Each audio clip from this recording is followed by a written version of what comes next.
Good morning, ladies. Hope you've had a really good week. So this week, we're looking at Acts chapter 14. And as we learned from Susie last week, Acts chapter 13 and 14 are really about the next initiatives that the Holy Spirit inspires in the expansion of the gospel. The gospel preaching has moved from the Jews to the Gentiles. Church planting has moved from Jerusalem to the church in Antioch, and this week out from there into the region of Galatia. And the church expansion has moved from Peter to Paul's responsibility and drive.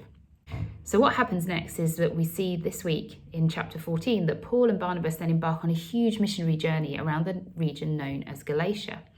And this is the group of churches that actually Paul writes the letter to Galatians later in his life.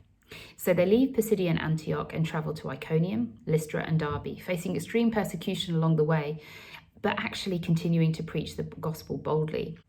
So our key points for this week: number 1, courage and conviction; number 2, creation declares; and number 3, caring discipleship.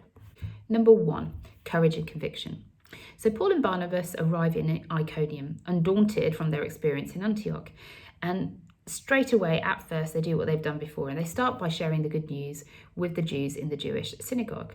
And actually, as they start preaching, many Jews and Gentiles in the region believe the message, but they're suddenly faced with much opposition too. But God blesses them with courage and conviction and gives them the ability to preach and teach the word fearlessly, giving them the grace to perform even signs and wonders amongst the people to confirm the power of the cross. Now, when the Jews who refused to believe saw how affected they were, they started to stir up the Gentiles against them too and plotted to have them stoned to death. But they learnt of that plot and were able to escape and move to Lystra. Arrive in Lystra, Paul continues to preach the message, and the Holy Spirit prompts him to see that one of the people who is listening intently to the message is a man who has been lame from birth, and that he has the faith to be healed. Paul commands him to stand up on his feet, and the man obeys immediately, jumping to his feet and starting to walk.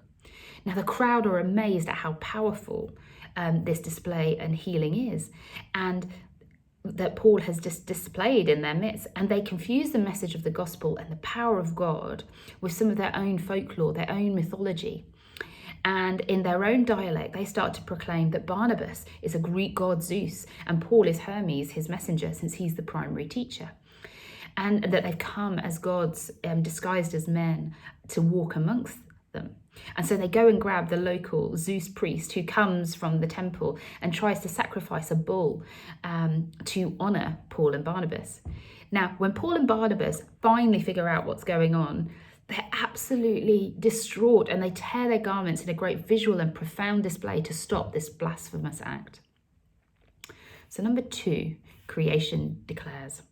So Paul and Barnabas, when they manage to get the crowd's attention and have stopped them from carrying out the sacrifice, start to preach and teach them again. We have to remember that in teaching the Gentiles, these will have no knowledge or prior teaching of the Old Testament. Rather, they've got centuries of mythology and pagan worship and even cultural sacrifices that they would do and even Caesar worship going on around them. Paul therefore points the crowd away from themselves, away from Paul and Barnabas, stating that they have no power of their own. They're just humans too. But instead, he points them back to God, saying, we are bringing you good news, telling you to turn from these worthless things to the living God who made the heavens and the earth, the sea and everything in them. So Paul points the crowd back to the Almighty Creator God, helping them to see that creation itself declares and testifies to the goodness of God through things such as rain, the crops, the seasons, and that our good God has been providing blessings to all mankind and has been declaring himself the great I am through creation. Shortly, after only barely just being able to control the crowds who were desperate to worship them, the Jews arrived from Antioch, over 160 kilometres away, and from Iconium, which was 32 kilometres away, and stir up the crowd against them. And all of that energy and that then turns on them, and Paul is dragged out of the city and stoned, and they leave him for dead. However, our sovereign God still has plans for Paul. And whilst the disciples gather around his presumed dead body, Paul actually gets up. He's miraculously healed and he walks back into the city with them. He gathers his things, and the next day he and Barnabas leave Lystra and go to the next city in the region, the city of Derbe. So number 3, caring discipleship. Now, Paul and Barnabas continue to preach with courage and conviction, and in Derby, they again preach boldly, and a large number of people come to faith. Now, what they decide to do at the end of this, to me, is incredible. You've got to remember, after all the hardships, the journeys, the persecution, even the murderous attempts on their lives, what they choose to do is to return the way they came, visiting each of those fledgling churches that they had planted.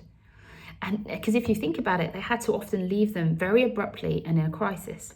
Paul knows that these early Christians communities are going to face enormous opposition and persecution, and he, caring nothing for his safety, chooses to return to each place to appoint elders to shepherd these churches, and after teaching them further and a period of prayer and fasting, committing them to the Lord, and he points them to Jesus alone.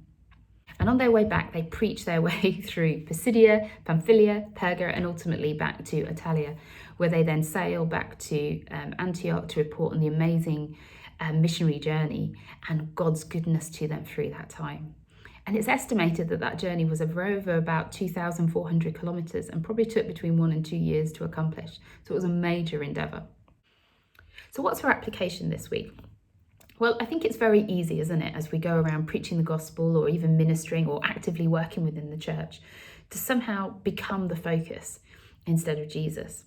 Even to take praise for what we're doing rather than giving the glory back to God. Paul and Barnabas showed us this week how actively they worked to ensure that everyone who heard the message was pointed to Jesus Christ. So do we, in the way that we live and minister to others and walk as followers of Jesus? Are we constantly pointing people back to Jesus as we help them to orientate their lives so that they're gazing and adoring and worshipping the one and true living God and his Son, Jesus Christ? Have a wonderful week, ladies. Speak to you soon. Bye.